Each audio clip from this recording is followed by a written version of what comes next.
It's my honor to introduce my former gym teacher. I went to Farmingdale Public Schools, and Don at that time was a gym teacher, and he had my older brother Byron in his classes. He had me in his classes, and then he got promoted to district director of athletics, and our paths crossed for many, many years on the football field. I with the band, Don with the team, and the team won more times than the band did.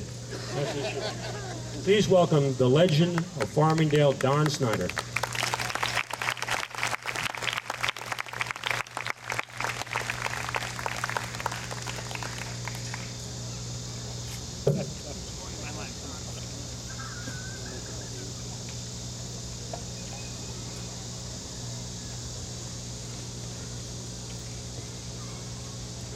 Thanks, Fred. A few weeks ago, Bill Johnson called and asked if I'd give this moment of history and talk a little bit about Farmingdale football. And I said, well, there's a lot of football that have gone on these past several years. I don't know if I can condense it into a few minutes, but I'll try, and maybe some names and events will be familiar to you. It's interesting to note that this fall, Farmingdale High School will be participating in their 75th season of interscholastic football.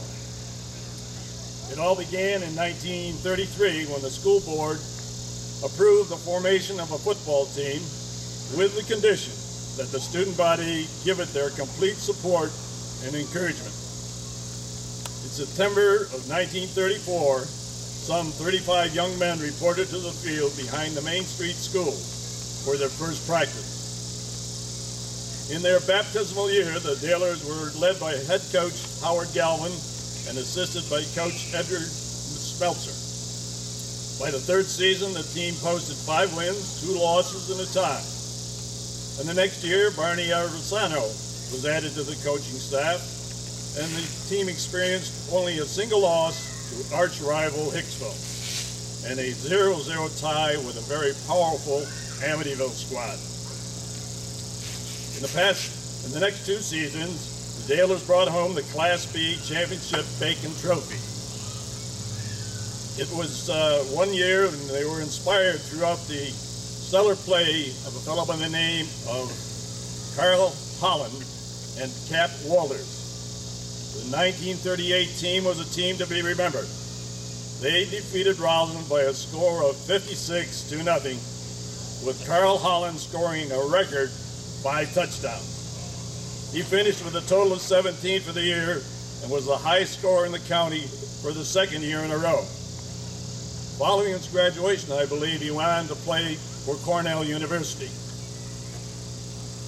In the early 1940s, and with the onset of World War II, schedules were somewhat curtailed along with other restrictions that were imposed.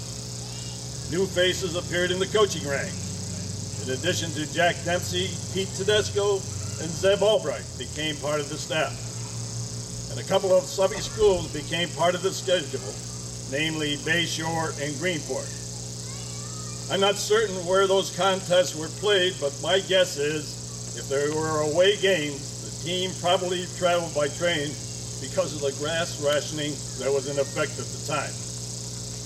Incidentally, all the home games were played at the Aggie School on Melville Road.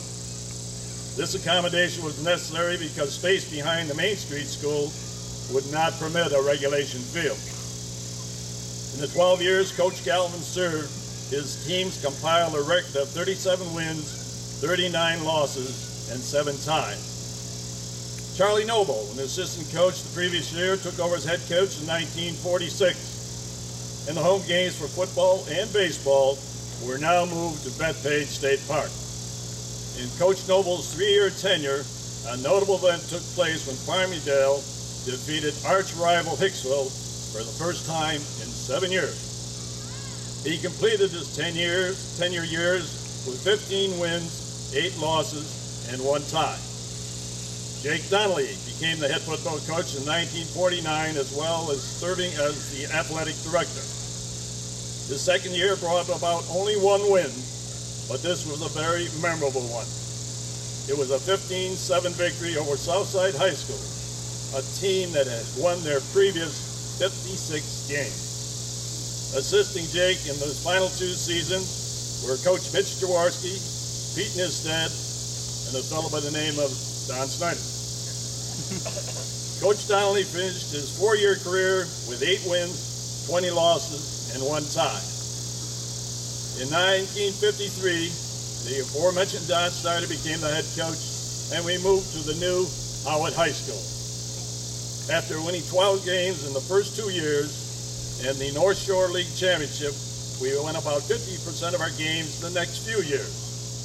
In the early 1960s, a number of events took place that got the Daler football program moving on to bigger and better results. First, we got our own football field at the Howard High School site. Secondly, the Farmingdale Hawks football program began.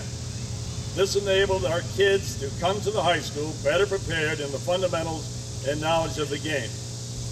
Their coaches did and continue to do an excellent job of coaching. The third component was the team effort put forth by the high school coaching staff. That team, consisting of Coach Bob Mulligan, Coach Irv Apgar, Coach Walter Brem, and other assistant coaches, brought a united and dedicated approach to what was needed to make Daler football equal to the winning program on Long Island.